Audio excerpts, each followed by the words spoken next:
Traders how are you, कैसे हैं आप लोग? Very good morning to all the traders. तो आइए आज का सेशन दोस्तों स्टार्ट करते हैं।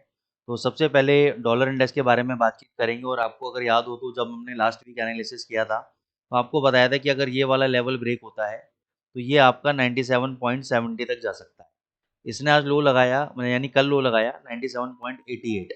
अब ये लेवल आपको एक अच्छे खासे डिसेंडिंग ट्रायंगल के बाद, डिसेंडिंग ट्रायंगल एक आपका कंटिन्यूशन पैटर्न होता है टुवर्ड्स द डाउन ट्रेंड। तो डिसेंडिंग ट्रायंगल के बाद ये ब्रेकआउट हुआ। अब क्या करेगा बाजार? हो सकता है कि ये 99.40 तक या 9900 तक, ये जो गैप कल छोड़ा है, इस गैप को रिफिल करने जाए और वापस नीचे आ जाए। डॉलर की स्थिति अभी खराब है क्योंकि रीजन भी कि ट्रम्प साहब चाहते हैं कि पॉवेल साहब इंटरेस्ट रेट को लोअर डाउन करें, नीचे करें। बड़े बड़े बैंक जैसे ब्लैक रॉक हो गया, जेपी मॉर्गन हो गया, इन्होंने पहले बोल दिया कि भाई इकोनॉमी यूएस इकोनॉमी जो है रिसेशन के अंदर चली गई है और बहुत अच्छी प्रोबेबिलिटी है कि बहुत अच्छे रिसेशन में चली जाए। ट्रम्प साहब पॉवेल साहब के पीछे पड़े हुए हैं कि भाई इंटरेस्ट रेट आप लोअर डाउन करो, आप लोअर नहीं कर रहे तो मैं आपको निकाल दूंगा। तो ये सारे सिनेरियोज अभी बाजार में नेगेटिव चल रहे हैं और इसके कारण ये और भी, अगर मैं बात करूं, एक्सट्रीम लेवल जो है 94.50 या $95 तक आपका डॉलर इंडेक्स गिर सकता है। अब किस केस में हमारी एनालिसिस गलत हो सकती है? अगर 2 दिन कंटिन्यूस, 2 दिन, I am repeating and focus on my words, अगर 2 दिन ये $99.50 के ऊपर 2 दिन कंटिन्यूसली बंद हो जाता है और उन दोनों दिन का हाई ब्रेक करता है तो फिर ये समझो बॉटम लग गया डॉलर का, फिर डॉलर जल्दी से नीचे आने वाला नहीं है। लेकिन जब तक ये $99.50 के ऊपर सस्टेन नहीं करता 2 दिन, तब तक every right is a selling opportunity. तो डॉलर का समझ में आ गया कि डॉलर अगर सेल है तो क्या क्या बाय है, यूरो यूएसडी बाय है। अब यूरो यूएसडी को कहाँ पे बाय करेंगे? पहले तो आप ये समझो कि इस जोन के अंदर इसने काफी लंबा समय लगाया, इस जोन के अंदर। और मैंने आपको बोला था 1400 के ऊपर अगर 2 घंटे का कैंडल अब बंद हो जाता है तो नेक्स्ट टारगेट आपका 1600-1700 का है। तो वही मेरे लिए इंटैक्ट है। जो लोग बाय नहीं कर पाए हैं वो लोग वेट करें थोड़ा सा पुल बैक का। 1410 से 1420 के बीच में आप बाय करेंगे। 1300 का आप अपना फाइनल स्टॉप लॉस लगाएंगे। टारगेट आप 1600 का मिनिमम देंगे और उसके बाद 1700 भी ये जा सकता है। लेकिन पुल बैक पे बाय करेंगे, हो सकता है यहीं से ऊपर चला जाए, कोई बहुत बड़ी बात नहीं है। लेकिन मैं 1410 1420 के आसपास ही इसको बाय करने में ज्यादा कंफर्टेबल हूँ due to the risk reward ratio. Same way में आपको मैंने जीबीपी यूएसडी बोला था 3400 तक जाएगा एग्जैक्ट, अगर आप देखोगे तो 3400 को टच करके वापस नीचे आने की कोशिश कर रहा है। और इसको पूरे 10 दिन हो गए, 10 दिन से कंटिन्यूस मूवमेंट दी है। अब 1 या 2 दिन ये नीचे रह सकता है, लेकिन हमें इसका बेनिफिट क्या लेना है कि अगर ये कल को 3300 के आसपास आता है, मैं रिपीट कर रहा हूँ, अगर कल को ये 3300 आज या कल जब भी 3300 से 3310 के आसपास आता है तो हम बाय ट्रेड एग्जीक्यूट करेंगे।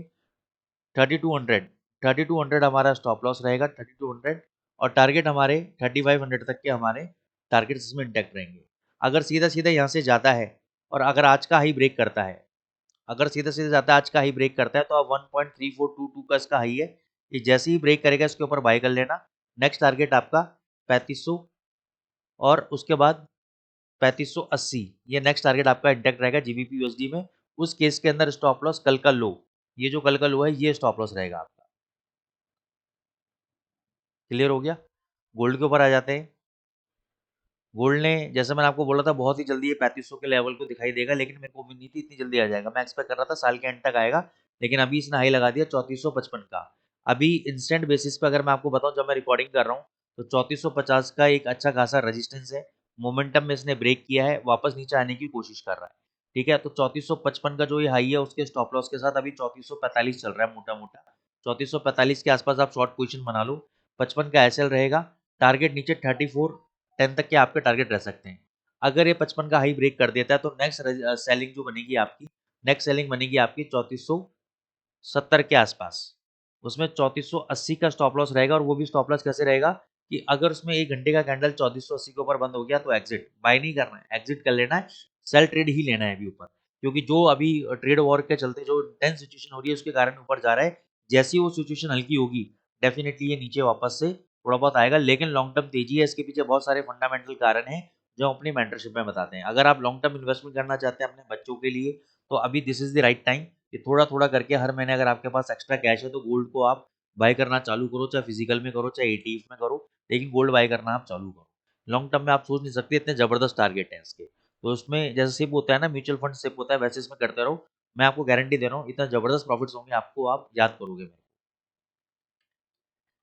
बीटीसी यूएसडीटी, बीटीसी यूएसडीटी में बाय ट्रेड बनता है। मैंने 84,500 के लेवल से बोल रहा था, हमारा बाय ट्रेड ऑलरेडी रनिंग में है।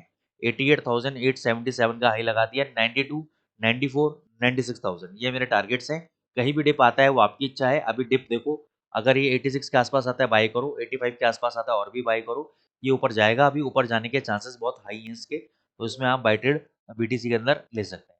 तो दोस्तों, अगर आपको हमारा चैनल पसंद आ रहा है तो चैनल को लाइक करें, सब्सक्राइब करें। थैंक यू गाइस, जितने भी लोग हमारे चैनल को लाइक कर रहे हैं, सब्सक्राइब कर रहे हैं और कमेंट्स भी कर रहे हैं। कमेंट्स आप कंजूसी ना करें, कुछ भी लिखें, अच्छा लिखें बुरा लिखें, लेकिन लिखें जरूर। Thank you so much.